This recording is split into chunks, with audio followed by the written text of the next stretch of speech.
So Wonder Woman's back in the news again. Remember this cover? We all talked about it. Lots of channels gave coverage on it and gave their opinions. And then the really funny thing was this kind of was the last finger to the fans because like 1 week later, they laid off like 100 people at DC Comics or something. They laid off a ton of people. People that, to be fair, like Andy Corey, probably should have been fired a long time ago. Particularly Corey, who ran Vertigo Comics into the ground. He ran an entire line of comics into the ground. Like, a brand is dead because Andy Corey wanted to play crazy woke games with it. And because of that, Vertigo will probably never launch again because he destroyed the entire line. What is the comic slogan? Well, you fail upwards. What they do? They promoted him.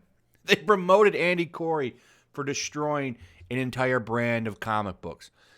So, yeah, that's why comic books are so bad right now. There's no repercussions for bad sales.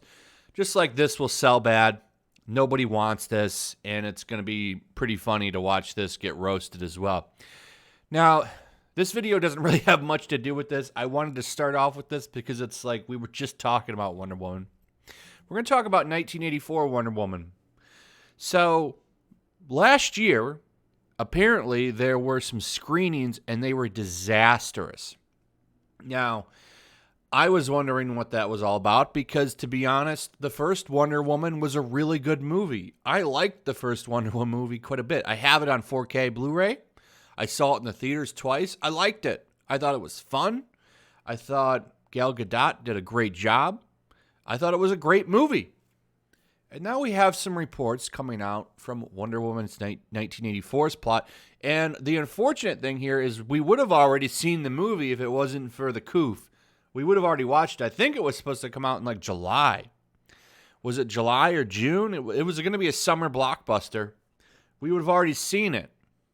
Unfortunately, we have to wait. And it looks like that wait's not going to pay off. So here are some reports coming out about the movie, and this isn't very good, at least to me. Report, Wonder Woman 1984 will feature parallels between Donald Trump and villain Maxwell Lord. The main enemy is capitalism. I am shocked. Shocked. Now, to be fair, this could still be a good movie. The first one was really good. We'll see what happens, but I'm just saying, usually when you do stuff like this, it never turns out very good. The last thing I want to see when I go to see this movie is a lecture. I'm tired of it. Everybody is tired of it. It's not what people are looking for. People just want to escape. You know, most people work like 40 to 60 to 80 hours a week. Okay, the reason that makes escapism and entertainment so important is because most people just want to turn things off and relax and just enjoy some good fun, okay? They don't want to sit there and watch a Wonder Woman movie about Trump. They don't want to sit there and hear how capitalism is so bad. They just want to watch a movie. But everything has just become completely infected, and it's terrible to see. Like, we can't even have a good Wonder Woman movie. You could just tell a good, fun story in the 1980s. The trailers look great. Maybe the movie will still be great. I'm kind of worried. You know, like I wasn't before. I was going in with some good expectations, expecting a fun movie.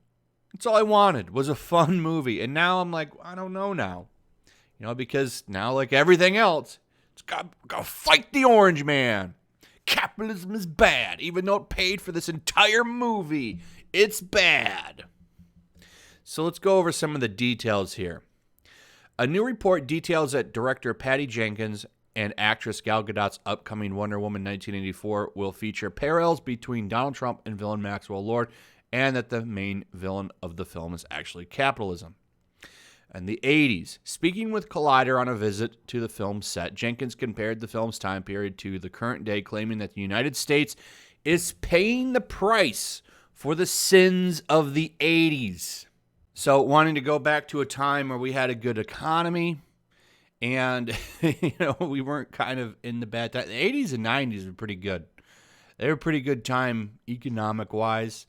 I don't really remember the 80s, but the 90s were pretty good. The 90s were pretty good. Early 2000s weren't that bad, and then, here we are now.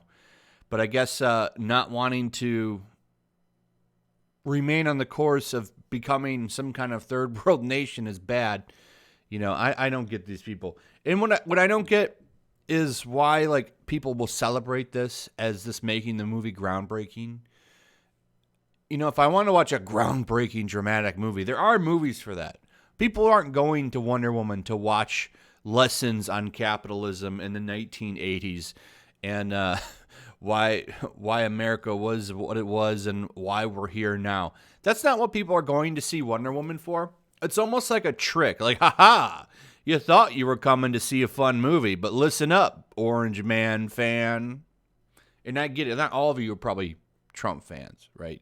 That's not a big deal. Though I know some people that hate the dude have huge raging hard-ons for. And you need to understand that not everybody feels the same way. In fact, most people just, like I said before, want to just relax and go see a movie, and they're going to get tricked maybe when they go see this. It's tough to say how this movie will be because I haven't seen it. I still want to remain hopeful that it will be good. I'm going to still go see it and give it a chance because the first one I liked a lot, and I'll review it when it comes out.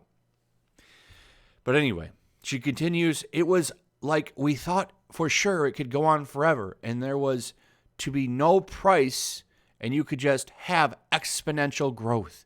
And then it could keep going in all of this excess. And so I think that way we're talking about then, and we're also talking about right now. We're talking about what we're dealing with right now because the struggle is very much alive in our own psyche. I really don't get what's so wrong with wanting to go back to prosperous times, good economic times, high employment rates. I don't understand why that's such a big deal. But, what do I know? I don't have blue hair, stuff like that. That seems to make you an authority on subjects like this. So you go on to say the film's producer would hint at why they chose the year 1984 for the film's title. She notes that it was the peak of America's power and its pride. She continued, it was everything, commercialism, passion, wealth, even violence was in excess. It was a decade of greed and desire. Well, good news. We're about to have plenty of violence in excess, but we're not going to have commercialism, passion, or wealth anymore. Well, maybe a little bit of passion over here in the violence area, but the wealth and the commercialism, you're probably going to lose those. So I guess losing those for the violence is the fair trade, I guess. I don't know. So anyway, let's take a look at the villains here. Here's Wonder Woman 1984 villains. The real enemy of the film is capitalism, he writes. Who is the villain of this next chapter? Well, there are multiple antagonists, but the real enemy, one might argue, is capitalism. As for the villains outside of capitalism, if it hasn't been obvious before, they are Maxwell Lord, played by the Mandalorian's Pedro Pascal, who looks very different in this photo. Like, I barely recognize him. And then Cheetah, played by Kristen Wiig. Go on to talk about their desire for power and how Pascal is basically the king of infomercials and how he has people chasing dreams of wealth, power, and fame. Then Max is selling those dreams. And then he sells them to Cheetah, who becomes fascinated with it and then gets some power, wants more power, turns into the crazy Cheetah. And, you should know that design. She looks like a cheetah, basically. It's one of Wonder Woman's main enemies. And that's why. So basically, the Orange Man corrupts this white woman, and she becomes Cheetah. That's what it kind of sounds like. So it gets even more reinforced here as we learn that the costume designer and the producer of the film wanted parallels between Max and Trump. So they went out of their way to try to make him look like him as much as possible.